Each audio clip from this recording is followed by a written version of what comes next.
Chers collègues, que vous dire, sinon un seul mot, enfin.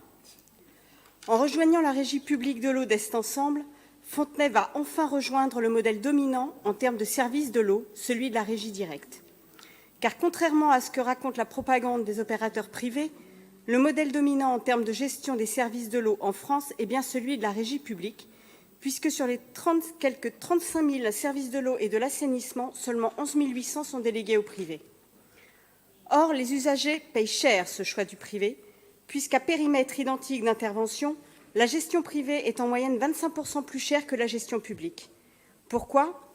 Parce que les gestions de l'eau et de l'assainissement déléguées à des entreprises privées génèrent des frais supplémentaires pour les usagers, remontées financières à la holding, impôts et taxes des sociétés privées, marge commerciale, budget marketing, ou encore recherche de rentabilité financière à court terme qui alourdissent les factures d'eau et détériorent les conditions de travail des salariés du privé.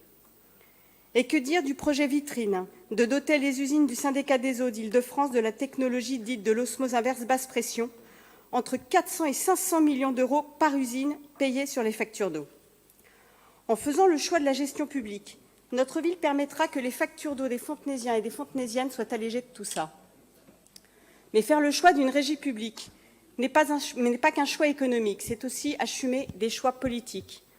C'est assumer de se battre pour mettre en place la gratuité des compteurs aux domiciles principaux en supprimant les abonnements, s'engager à ouvrir ou créer des points publics d'eau potable, des installations sanitaires et des bains-douches publics, à mettre en place la gratuité des premiers mètres cubes d'eau nécessaires à une vie digne et une tarification progressive et différenciée pour pénaliser les mésusages, à baisser la TVA sur l'usage domestique de l'eau et rendre la gestion plus transparente et participative en créant des comités locaux de cogestion.